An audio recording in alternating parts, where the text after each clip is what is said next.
Hi, I'm Deborah, business owner and mom to Gen Z kids on a mission to make sure they get hired and become financially independent as soon as possible. If you're a parent wanting to get your kids hired or a new job seeker desperately trying to get hired, this show is for you, and I am so glad you're here. Hey guys, welcome back to the show. So thank you so much for those of you that reached out to tell me how much you enjoyed last week's episode. If you haven't listened, definitely go back and listen because today is going to be just a little bit of like a part 2 to that. I want to share a little bit about a piece that I think is extremely relevant to all new job seekers. And this story happens to be very significant to my family. So I want to share this story with you today. But again, if you haven't listened to my previous episode where I interview my brother, definitely listen. Otherwise, this may not have as much context for you. So, okay, this story and this topic are near and dear to my heart because they're all about the power of networking. And I discuss this as like a general theme on this show over and over again because I truly believe that networking is a key component to getting ahead and being successful in life. Because I am a big believer in who you know is so much more significant than what you know in many circumstances. So today's story is in that vein. And also, sidebar, this is a story that is so unique and out of this world that my family will be sharing it for generations, I'm convinced. So, okay. Those of you that don't know, I am 12 years older than my brother. Yes, we have a significant age difference. And because of that, I've always looked out for him. And he's very much been like my baby brother that I love and adore and want to make sure everything is perfect for. So anyway, that's kind of where this all stems from. So my brother mentioned in the previous show that his first base assignment was in Spangdahlem, Germany.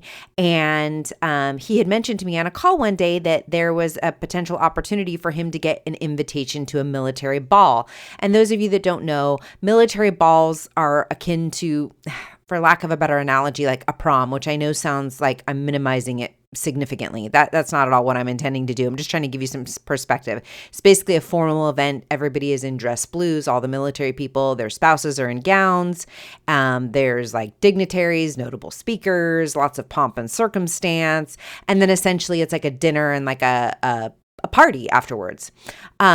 Very cool, very fun. So at the time I told my brother, hey, if you get an opportunity to get invited to this ball and you get an extra ticket, I want to escort you since, at the time he wasn't dating anybody. And he was like, oh, really? You want to come?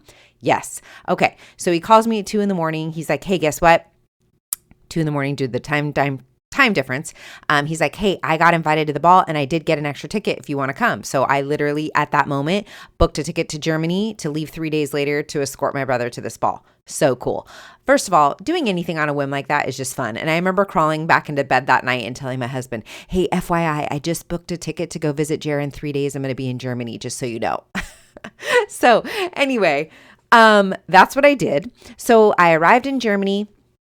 We go to the ball. I have no idea what to expect because I know nothing in my total civilian brain, but I am immediately blown away and impressed by just everything about it. Guys, our military is so special. If you ever have the opportunity to be a part of any military event, do it because, gosh, nothing makes you prouder to be an American. I'm telling you. And I've been to so many of these types of things now because of my brother, and it's just inspirational. Is really the best way I could describe it. So anyway, we're at this event. Like I said, there's lots of pomp and circumstance. Like they cut a cake with a giant saber. There is a somber table with the chairs turned in, roses laid on the plates to symbolize fallen military members that have passed and haven't come home. There's just everything, every detail about it is unique and special, for lack of a better description. I sound so inarticulate explaining this to you, but I don't know how else to explain this, and I'm trying to give you a picture of what this was like. So, needless to say, they have several guest speakers, and they are like these guest speakers that we had. I believe there was 3 of them. They were all generals from different parts of the world. And one in particular really made an impact on me because I thought he was such a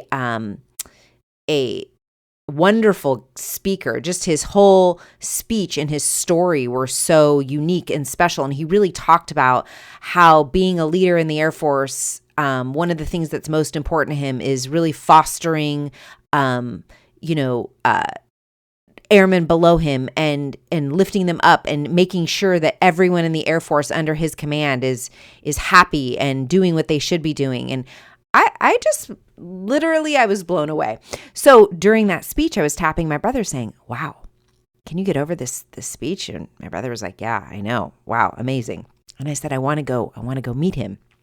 So my brother's like, shushing me away, like, shh, no. So anyway, after the speech is over, I'm like, hey, I want to go introduce myself to that general. And my brother says, well, I can't just walk up to a general. I can't just go up like, hey, how's it going? I go, what do you mean? Because of course, I don't know how this works. And he goes, well, there's a chain of command. I am the lowest member in this room, basically, and I can't just walk up to a general and introduce myself. It's just not the way it works. And just to give you clarity, the way we were seated in this room, we were basically on the farthest outside row. Like we could one more step and we could have been on the outside of the room. Is where we were seated. And the seating chart, so to speak, is based on rank. So needless to say, we were very insignificant and unimportant in this scope of people in this room. So I said, I thought my brother was kind of joking initially, and I just thought he didn't want to be bothered going up to this general. And I was like, oh, don't be ridiculous. Let's go up. And he goes, no, seriously, I can't go. So when I realized he wasn't joking and he was dead serious, I stopped being cavalier and I was like, okay, are you okay if I walk up to him? Because I'm a civilian. So technically I don't have the same rules you do. And of course I'm going to be courteous and polite and respectful and know if the timing is correct. And at that point, he realized that he wasn't going to be able to talk me out of it. So I was like, come on, let's go. So I walk up there. My brother is definitely like hanging back behind me.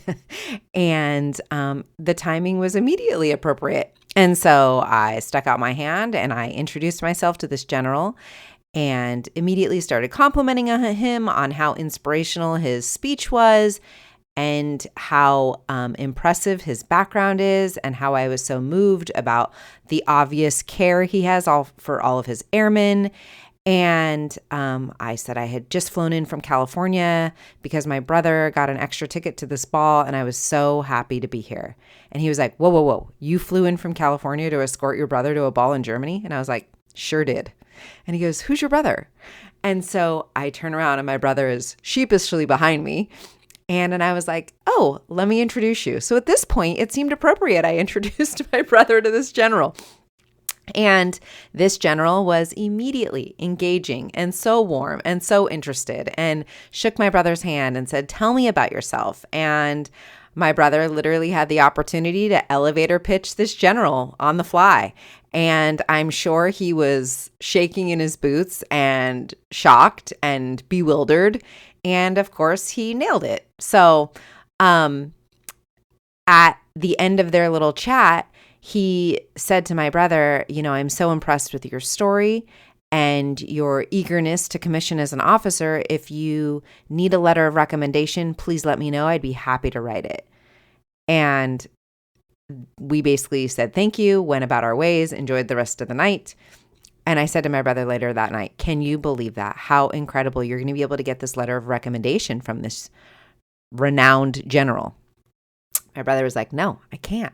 I have no way to actually get the letter because I can't just email him saying, hey, remember me, Airman First Class? I met you at that ball. Can I get that letter of recommendation? There, again, is a chain of command. I can't contact him directly. It's never going to happen. I can't get the letter. And I was like, how can that be? Can't you contact your superior, explain the, situation and how you met him and how he offered it to you and maybe go about it that way? He goes, no, there's no way for me to get it. I can't get it. And I remember I was like, how can this be? Because at this point, I'm thinking we need all the help we can get because we want to make sure he can get into officer training school. So needless to say, what could I do? I don't know anything about the military. So now fast forward months later, I happened to be at a party with my husband and my kids, and we were at a friend's house watching an MMA fight. And I was meeting some of their friends and they had some neighbors there. And I was sitting next to this husband and wife and I introduced myself. And the husband happened to mention in conversation that he had just retired. And I said, oh, congratulations. What line of work were you in? And he said, oh, I just retired as a lieutenant colonel in the Marine Corps. So, of course, I said, congratulations. Thank you so much for your service. Wow. what a career.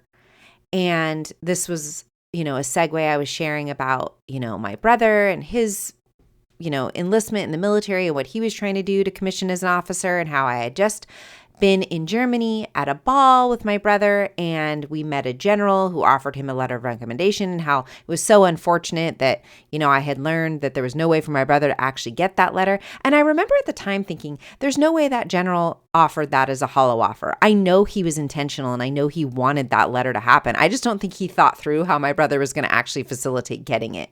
So, I was explaining this to this retired lieutenant colonel, and I said, yeah, I don't know anything about chain of command, and I just can't even believe that we have no way, my brother has no way to actually ask for the letter.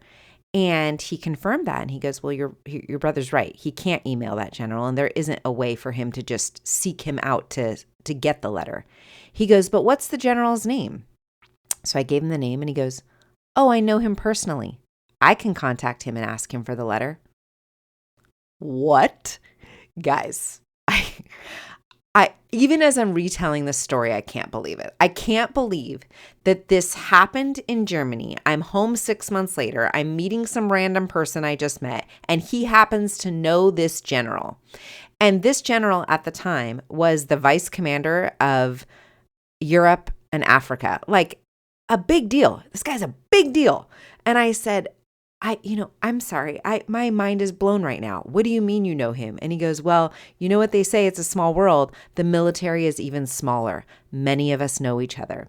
I do know him. I'm happy to reach out via text, share your story. Let's see what he says.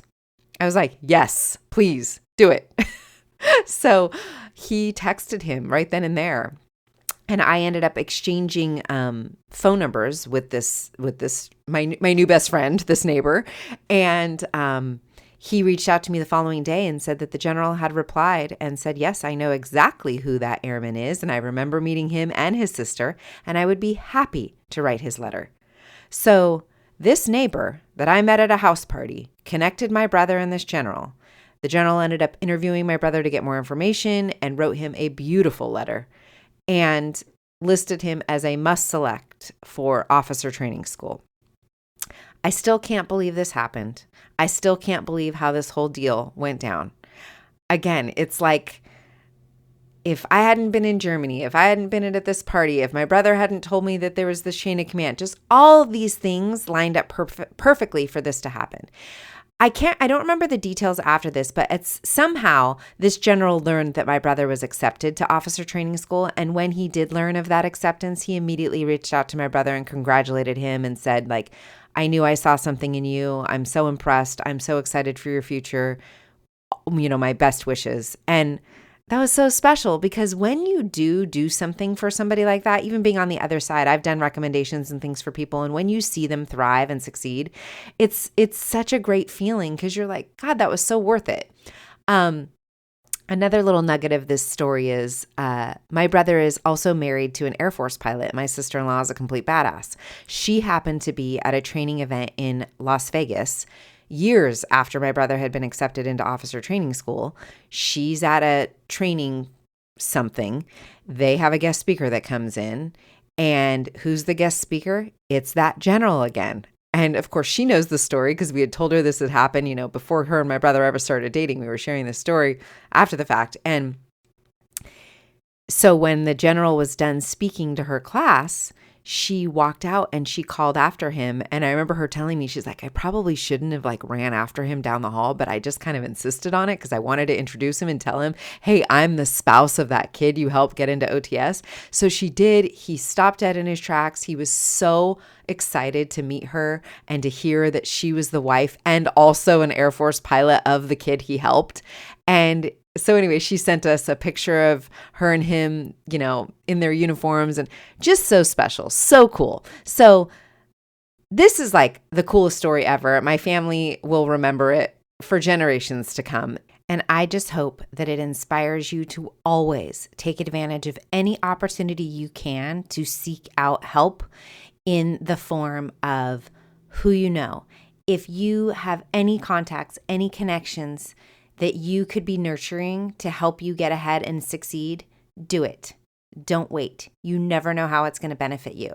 In that vein, if you also get the opportunity to pay it forward for somebody else, also do that. Anyway, I hope you've enjoyed this episode, and I will be back next week. Take care.